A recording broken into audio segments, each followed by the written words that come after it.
We've had this Galaxy S26 in our hands for 3 months now, and we've spent over 10 months with the Pixel 10. When you spend that much time with these devices, you start to notice all the good, all the bad, and of course, all the ugly. And let me tell you, one of these has a lot more going against it than the other. I'm Olive, your host here at Versus.com, and let me show you which one is really worth it today. Let's start with the basics. We love the fact that both of these are genuinely compact. They feel great in the hand and you can easily reach the top of the screen with your thumb. The Pixel is still a bit more comfortable to use because of its rounder corners and smoother edges. Though that said, the Galaxy is noticeably lighter at just 6 ounces, which is impressive since it grew a bit compared to the S25. For us though, that size bump is one of the first missteps Samsung made here. Sure, it's still smaller and slimmer than the Pixel, but compactness is the whole reason people buy these mini flagships, and a lot of purists won't love that change. Thankfully, durability is a wash. Both come with an IP68 rating, so you don't have to worry about dropping your phone in the toilet. But where you will have to make a choice is between these displays, because even though both of these panels are incredible, one definitely handles business better than the other. Size-wise, both are exactly the same and both support up to 120 Hz. But the key difference is that the Pixel uses standard OLED while the Galaxy goes with LTPO AMOLED. That means that this Galaxy can drop from that 120 Hz all the way down to a single Hertz to save battery. You'll definitely want to stick around for our battery drain test later to see just how much of a difference that actually makes. As for brightness, the Pixel was the clear winner in our day-to-day testing, but when it came to peak brightness, both were equally blinding, hovering right around 2,900 nits. Unlocking either of these is a total breeze since they both pack ultrasonic fingerprint scanners, plus you get face recognition on both. Go ahead and pause the video right here if you want to check out all the display specs. So I think it's pretty clear that the Galaxy takes the win for the display. I mean, sure, the Pixel gets noticeably brighter in daily use, but I think I speak for all of us when I say trading a few nits for potentially longer battery life is a trade-off we'd make any day of the week. Another category where things look like a fair fight on paper are cameras, especially since Google finally gave us a telephoto lens on this base model. But once you look at the photos side by side, the difference is night and day.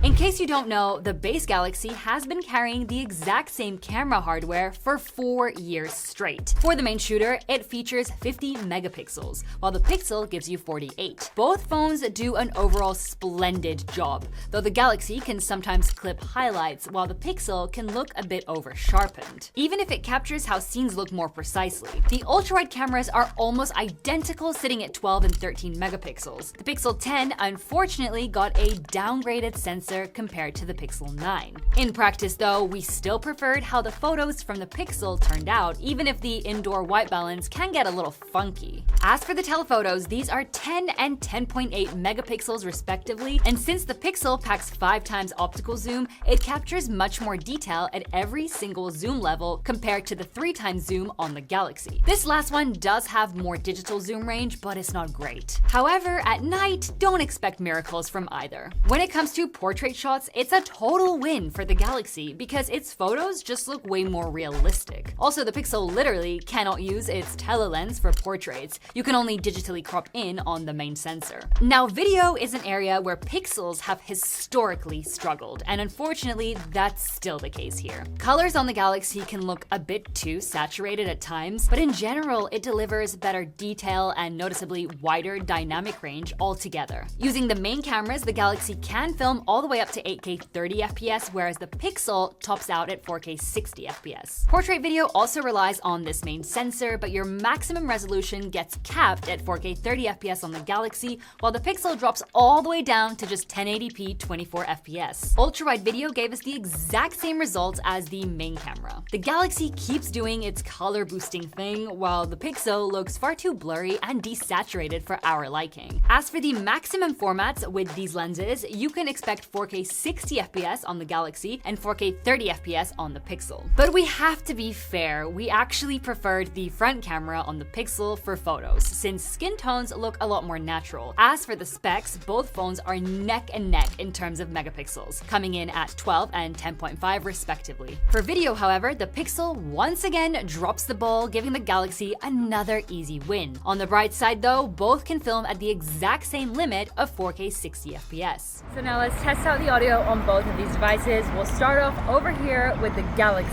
What do you guys think? How do I sound? Moving on to the Pixel, does it sound any better than the Galaxy? It's quite a loud area. How's it handling that? Let's talk about it.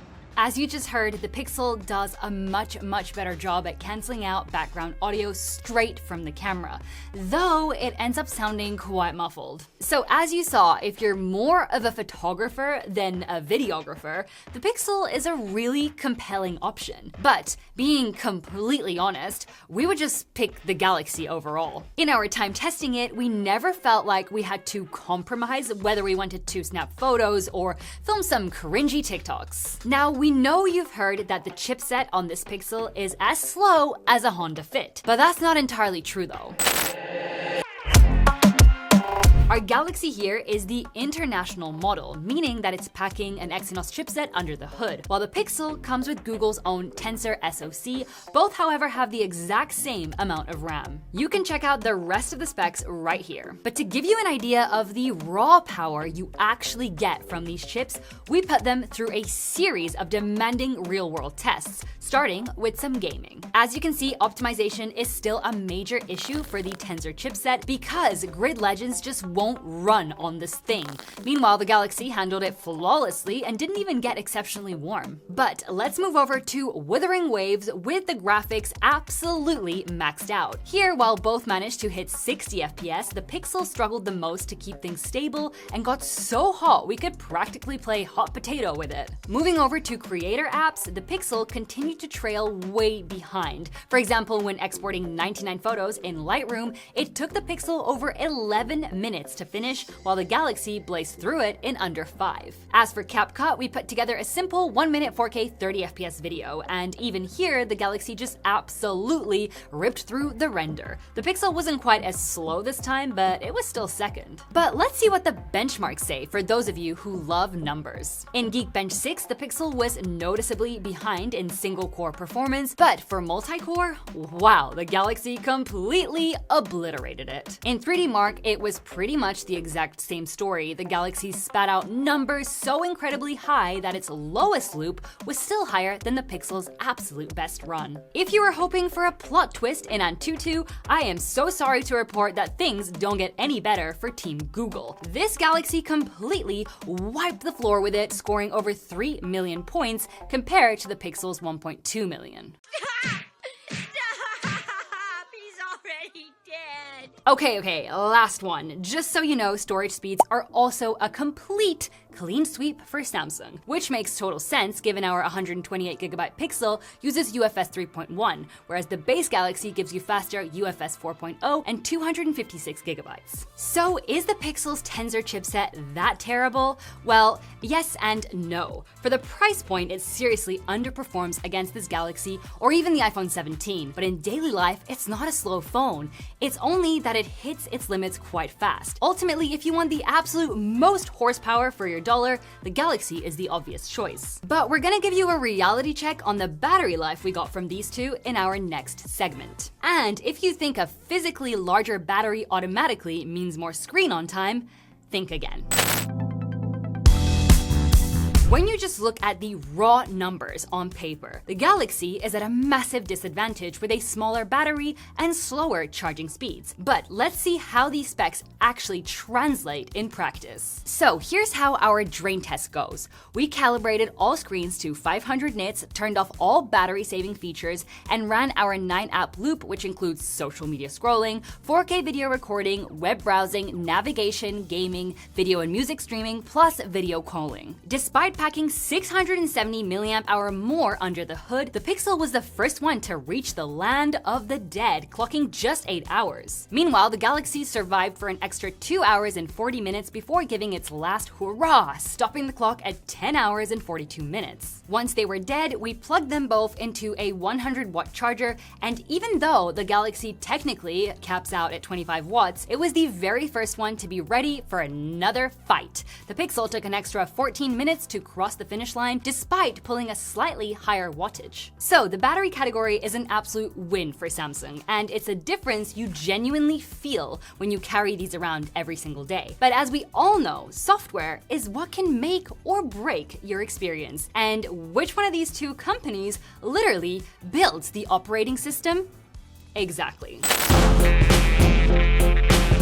The Galaxy launched with One UI 8.5 based on Android 16 straight out of the box. But this Pixel is already running Android 17, codenamed Cinnamon Bun. Both phones promise 7 years of software support, but the software experience on the Pixel is an absolute joy. Beyond always being first in line for Android releases, you get quarterly feature drops. These bring new features without making you wait for a full Android update like you have to do on the Galaxy side. Plus, we just love this colorful Material 3 expressive design language and its funky animations. Plus, the small but super useful features like Now Playing. For some of you, it might feel bare bones because Samsung crams a ton of features into One UI, but honestly, sometimes less really is more. The good news is that you'll still find things like Circle to Search and Gemini on both of these devices. Yet there's something Samsung can't give you with a software update, and it's magnetic accessory support. Google joined Apple with its own Pixel Snap,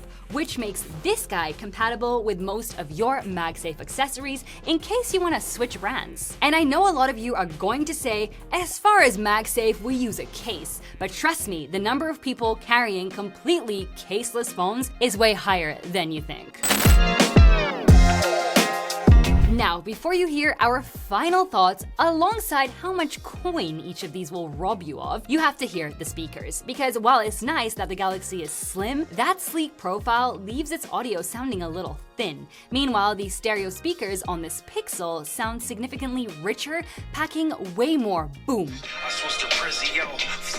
Sometimes I gotta ask God why they hate us. I see the fake smiles on these boys like veneers. I've been counting up, cause it's my golden year. So once you recap all the pros and all the cons, I think it's pretty easy to see that the Galaxy is the better overall phone. It was originally listed for $899, but you can now find it for $799, which is a nice $100 in savings that you could use to buy 620 fish sticks. It's definitely not perfect at absolutely everything, but that Exynos performance genuinely surprised us. And when we stacked it up against the iPhone 17, we got some unexpected results there too. You can find out exactly why in this video right here. The Pixel isn't a bad phone by any means, and there's something about Google's playful interface that makes us want to keep carrying it around. But unfortunately, at the exact same $799 price point that the Galaxy sits at, it's a really tough sell. Google either needs to stop overcharging for it or give us a truly competitive chipset